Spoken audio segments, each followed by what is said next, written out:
Hi, and welcome back to this Wednesday edition of Focal Point on AFR Talk. Great to have you in the audience with us. We're going to be talking with Gina Loudon at the bottom of this hour. She's a Tea Party activist, helped actually start the Tea Party in the very beginning back in 2009.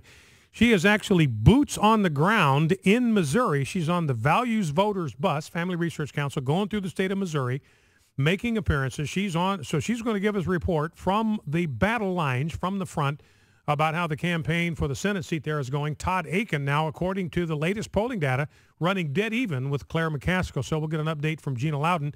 And at 1:45, in just 30 minutes, we'll be talking with Lieutenant General Jerry Boykin. He's retired, one-time commander of the Delta Forces, and we're going to talk to him, get his perspective as someone who was involved for a good part of his military career in special operations, get his take on what's happening over in Benghazi.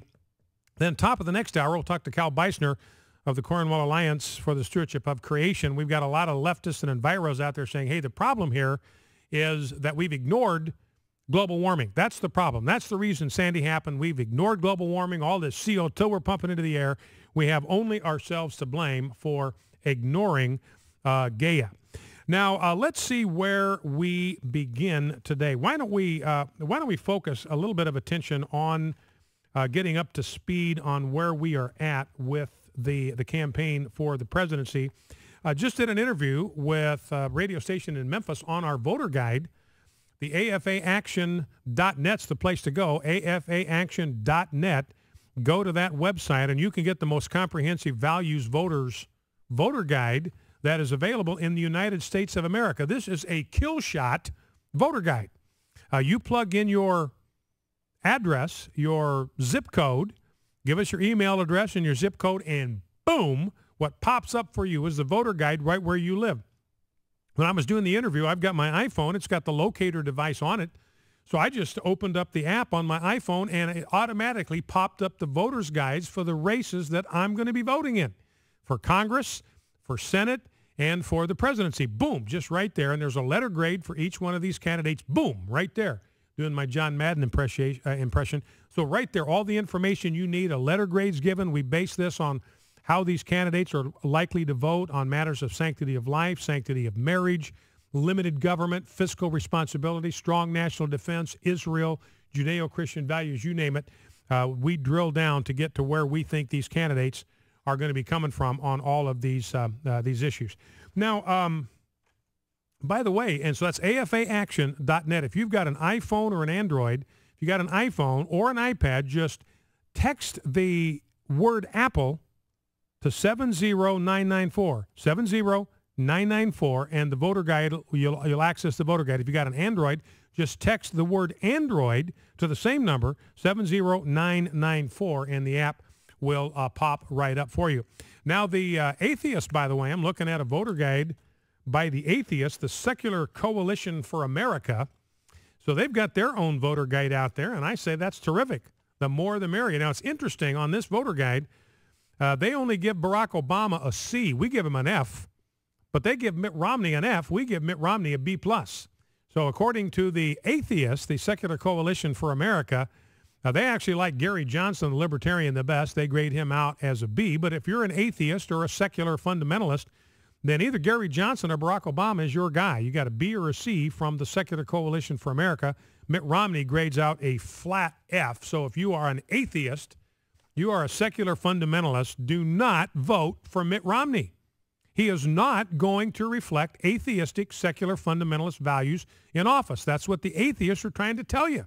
If you're an atheist, you're a secular fundamentalist, and you want a candidate that's going to reflect secular fundamentalism, that's going to reflect atheistic values, then don't vote for Mitt Romney. Whatever you do, stay as far away from Mitt Romney as you possibly can. So I think this is very, very helpful information for voters all over the fruited plain. On the issue of government and values, for instance, the first question on the secular scorecard is recognition of the U.S. as a secular nation. Obama gets an A. Romney gets an F. So according to the Secular Coalition for America, you want a guy that thinks of the United States as a secular nation and not as a nation that's grounded and rooted in Judeo-Christian principles, and Romney's not your guy. Don't vote for Romney. Vote for Barack Obama. He's the guy that thinks this is a secular nation. God had nothing to do with the forming of America. If you believe in the separation of church and state, don't vote for Romney. He gets an F. Vote for Obama.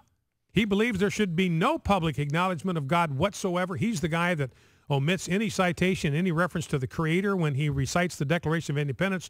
Secular fundamentalist, Secular Coalition of Americans saying, hey, you want a guy that does not reflect Judeo-Christian values in any way, shape, form whatsoever, then Barack Obama is your guy.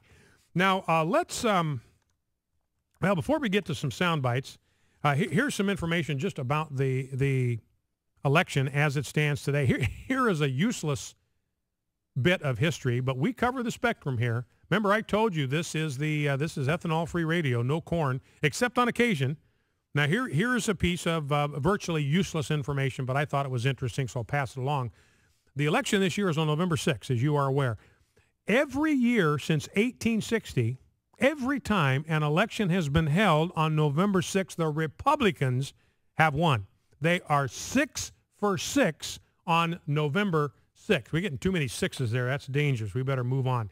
Now, according to the Pew Foundation, GOP enthusiasm for this presidential race is at an all-time high. They've never seen enthusiasm among Republicans at a higher level. It's up 23 points even since September, and I think that may have to do with the performance of Governor Romney in the debates.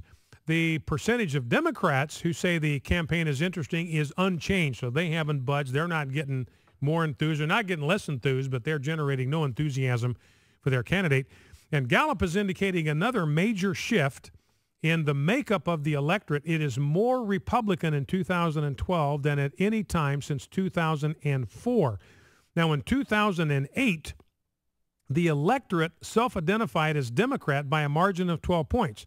In other words, 12 percentage points more Democrats voted in the 2008 election than Republicans, a margin of 12. This year, Republicans are a greater percentage of likely voters by 3 points, 49 to 46. That is a swing, of 15 points. It's very, very significant.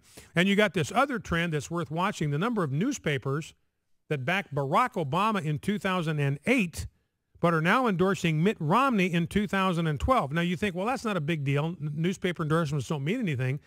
But remember, Stephanie Cutter, the president's spokesman with the Des Moines Register, endorsed Romney. She came out and said, look, this is an endorsement that's not based on reality. She didn't come out and say, hey, newspaper endorsements don't mean anything. Don't pay any attention to them. So you got the Obama pollsters out there saying, hey, don't pay any attention to the polls. They don't mean anything. But when it comes to the endorsement, Stephanie Cutter's out there saying, look, that endorsement is not rooted in reality. She's not saying it doesn't matter, ignore them. So they know that it does matter. Now we've got more than a dozen newspapers across the land that endorsed Obama in 2008, now endorsing Mitt Romney 2012. You got the Des Moines Register. That one really stung. In fact, all 4 major newspapers in Iowa endorsed Mitt Romney. You have the Daily Herald of Illinois. That's Obama's home state. Orlando Sentinel, Key State of Florida, New York Observer among the papers that had a change of heart since 2008. And here's a piece, Celia Bigelow on townhall.com about the shrinking support for Barack Obama in the youth vote. This is the 18 to 29-year-olds. Obama won this group, the MTV generation, by a 33-point margin in 2008. But his lead has dropped now to 21 points. That's a 12-point drop. Now, he still has the majority of the youth vote committed to him, but his margin has shrunk by over 10 points, down by 12 points. You know, and young Americans have just been absolutely hammered by the Obama economy. Tuition is up 25%. Average student loan debt is over $27,000 now. Gas prices are double what they were when they started college 4 years ago. They got a 30% chance of moving home with their parents after they graduate college. There's no jobs out there in this Obama economy. And if they're lucky enough to find a job, wages are about 6% lower than when President Obama took off. And their enthusiasm has dropped off the map, off the globe. Young people who say they will definitely vote has dropped from 78% in 2008 down to just 48% this year. So a lot of that enthusiasm 2008 was Obama enthusiasm. That's evaporated. He's left them nothing to get excited about. Now, Ohio is a key state. Obviously, in this election, could be the key battleground state. And bad news for President Obama there. Polling data indicate that Romney's beginning to pull ahead now In Ohio, some people are already putting Ohio in the Republican camp. And part of the problem is Ohio has just been drilled with a loss of manufacturing jobs. According to the Ohio Department of Jobs and Family Services, this is the government deal, the private sector in Ohio took a nosedive in September. Construction jobs are down 4,100. Manufacturing is off 4,300 jobs. Transportation lost 1,800 jobs. Hospitals lost 4,600 jobs. Financial activities, that's banks and stuff, lost 2,900 jobs. Automobile dealers lost 300 jobs. Grocery stores cut 1,600 jobs. Ohio's restaurants cut 4,700 jobs. So the private sector, the economy, going completely into the tank in Ohio. Now, some polling data. The Roanoke College poll has got Romney up by 5 points in Virginia among likely voters. If they use a more selective screen, he's not just up 5, he's up 13, 54 to 41. Now, Quinnipiac, they also released a poll of likely voters, but they're in the bag for Obama. They've got Obama up by 2, but their polling sample was 7 points higher. 35% of their sample was Democrat, just 28% was Republican.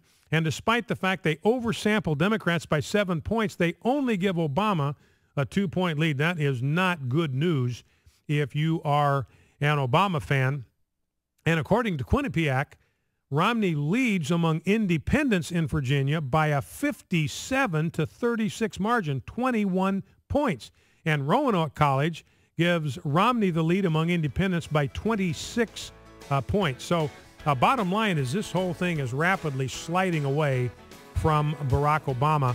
In Florida, the early vote among Democrats, their lead, I mean, they've still got a lead in the early voting in Florida, but it's off by 70% from 2008. So Democrats are banking on that early vote, and they're getting a lead in the early vote, but it's off 70% from where it was in 2008. And you look at a place like Pennsylvania, which is now apparently in play, the number of Pennsylvania voters has decreased overall by 3% since 2008, but the slump has hit Democrats the hardest. Their voter registration is off over 5%. Republican registration is down a little over 3%, so Democrats getting hit harder in Pennsylvania. Back in 2.